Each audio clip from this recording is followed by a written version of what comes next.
ഇന്ന് നമ്മുടെ വാൾ ഡെക്കോറിലേക്ക് ഒരു ഫ്ലവർ വേസ് ചെയ്ത് നോക്കാം കേട്ടോ. ഒന്നും വേണ്ട, ഒരു കാർഡ്ബോർഡ് ഷീറ്റ് മാത്രം ഇതുപോലെ എടുക്കുക. അതിനുശേഷം ഇങ്ങനെ കട്ട് ചെയ്തെടുക്കുക. ഇനി വേണ്ടത് ട്രാൻസ്പെറൻറ്റ് ഇൻസുലേഷൻ ടൈപ്പാണ്. അത് ഇതുപോലെ നമുക്ക് ഒട്ടിച്ചു കൊടുക്കാം. ഇനി അതിലേക്ക് ഫ്ലവേഴ്സ് അറേഞ്ച് ചെയ്ത് ഒട്ടിച്ചു കൊടുക്കാം. ഇതുപോലെ ഒറിജിനൽ ഫ്ലവേഴ്സ് ഇതുപോലെ നമുക്ക് ചെയ്തെടുക്കാം കേട്ടോ. പക്ഷെ അത് പെട്ടെന്ന് നാശമായി പോകുന്നത് കൊണ്ട് പ്ലാസ്റ്റിക് ഫ്ലവറോ പേപ്പർ ഫ്ലവറോ ഏത് വേണമെങ്കിലും യൂസ് ചെയ്യാം.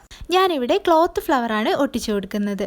ഇനി നമ്മുടെ ഫ്ലവർ വേസും ആ ഒരു ഫ്രെയിമും ഒന്ന് കളർ ചെയ്ത് കൊടുക്കാം കേട്ടോ.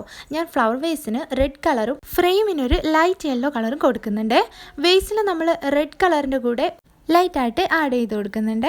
അപ്പോൾ ഇങ്ങനെയാണ് ഫൈനൽ ലുക്ക് വന്നിട്ടുള്ളത്. വാൾ ഡെക്കോറിലേക്ക് എളുപ്പത്തിൽ ഉണ്ടാക്കാവുന്ന ഒരു ഫ്ലവർ വേസ് ആണ് കേട്ടോ ഇന്ന് ചെയ്തിരിക്കുന്നത്. അപ്പോൾ നിങ്ങൾക്ക് ഇഷ്ടമായിട്ടുണ്ടെങ്കിൽ തീർച്ചയായും നിങ്ങളുടെ അഭിപ്രായങ്ങൾ പറയണം. ഇതുപോലെയുള്ള ക്രാഫ്റ്റ് വീഡിയോസ് നിങ്ങൾ സപ്പോർട്ട് ചെയ്യുന്നുണ്ടെങ്കിൽ തീർച്ചയായും ലൈക്ക് ചെയ്യണം. നമ്മുടെ ഈ ഒരു പേജിൽ നമ്മൾ കൂടുതലായിട്ട് ഇടുന്നത് വേസ്റ്റ് മെറ്റീരിയൽ എങ്ങനെ മേക്ക് ഓവർ ചെയ്ത് യൂസ്ഫുൾ ആയിട്ടുള്ള പ്രൊഡക്റ്റാക്കി മാറ്റാം എന്നുള്ളതാണ്. അപ്പോൾ തീർച്ചയായും എൻ്റെ വീഡിയോസ് ഇഷ്ടപ്പെടുന്നുണ്ടെങ്കിൽ ലൈക്ക് ചെയ്യണം. മറ്റു വീഡിയോസ് കാണാൻ വേണ്ടി എൻ്റെ പേജ് ഒന്ന് സബ്സ്ക്രൈബ് ചെയ്യണേ.